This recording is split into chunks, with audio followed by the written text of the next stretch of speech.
B Saidulu గారు అందించిన పలుకు తేనెల తల్లి. ఆపద మొక్కులవాడు బ్రహ్మాండ నాయకుడైతే అలమేల్ మంగమ్మ బ్రహ్మాండ నాయకి. ఒకరు తిరుమలలో కొలువై భక్తులను కంటికి రెప్పలా కాపాడుకుంటున్నారు. మరొకరు తిరుచానూరును నెలవుగా చేసుకుని కరుణా కటాక్షాల్ని కురిపిస్తున్నారు. ఒకే దివ్యశక్తి రెండు రూపాల్లో ప్రకటితమవుతోందనటానికి పద్మావతి శ్రీనివాసులే సాక్షి. వారిరువురు అభిన్నులు, అనుగ్రహ సంపన్నులు.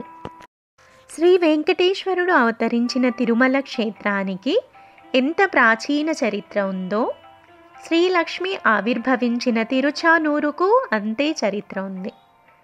వ్యాసుడి పుత్రుడైన శుక మహర్షి ఈ క్షేత్రంలో తపస్సు చేశాడని చెబుతారు. తిరుమలలో ఆ ఆశ్రిత పాలకుడి నివాసం ఆనంద నిలయమైతే, తిరుచానూరులో ఆ అంబుజానన ఆవాసం శాంతి నిలయం. ఆ దేవదేవుడు ఆనందప్రదాయకుడైతే దేవేరి శాంతి ప్రదాత్రి. సాక్షాత్తు ఆ సిరుల తల్లి శ్రీదేవి ఆకాశరాజుకు యజ్ఞఫలంగా పద్మంలో పుట్టింది. పద్మావతిగా పూజలు అందుకుంటోంది. ఆ దివ్యజనని ఆవిర్భావం వెనుక అపురూపమైన ఆధ్యాత్మిక అంతరార్థం దాగి ఉందని యోగ సాధకులు వ్యాఖ్యానిస్తారు.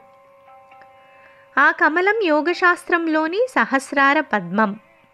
అందులో నుంచి ఆవిర్భవించిన శక్తి జ్ఞానలక్ష్మి.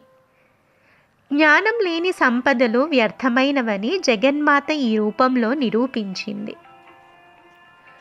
శ్రీ వెంకటేశ్వరుడి దేహమంతా అమ్మవారు అష్టలక్ష్ములుగా ఆవహించిందని పరమభక్తుల భావన. ముఖంలో భాగ్యలక్ష్మిగా, వర అభయహస్తాల్లో దానలక్ష్మిగా కొలువుతీరింది. రెండు భుజాల్లో వీరలక్ష్మిగా, హృదయ కమలంలో కారుణ్యలక్ష్మిగా, ఖడ్గం అంచున శౌర్యలక్ష్మిగా ప్రకాశిస్తోంది. గుణగణాల్లో కీర్తిలక్ష్మిగా, సాత్విక దేహంలో సౌమ్యలక్ష్మిగా, శాంత స్వరూపంలో సర్వసామాజ్యలక్ష్మిగా ఆ సనాతని సుస్థిరమై ఉందని అభివర్ణిస్తారు. అలాగే మన ధర్మశాస్త్రాలు ఆ హరిప్రియను చంద్రుడికి తోబుట్టువు అని శ్లాఘించాయి. అందుకే ఆమెది చంద్రుని పోలిన చల్లటి మనసు. ఆ మెత్తని మాతృహృదయంతోనే అన్నమయ్య వంటి ప్రియ భక్తులకు తన ప్రేమామృతాన్ని పంచింది. తిరుమల కొండపై ఆపద్బాంధవుడి కన్నా తొలుత ఆపద్బాంధవియే దర్శనమిచ్చింది. ఆ ఆనంద పరవశంతోనే పద కవితా పితామహుడు కరుణాలయను క్షీరాబ్ది కన్యకకు, శ్రీ మహాలక్ష్మికిని నీరజాలయమునకు నీరాజనం అని, పరమాత్ముడైన హరి పట్టపురాణివి అని, పలుకు తేనెల తల్లి అని సంకీర్తించాడు. అలాగే శ్రీ వెంకటేశ్వర సుప్రభాతంలో భాగవతోత్తముడు ప్రతివాది భయంకర అన్నన్ శ్రీనివాసుడితో పాటు పద్మావతి దేవిని కూడా పరమ ఆర్తిగా స్తుతించాడు.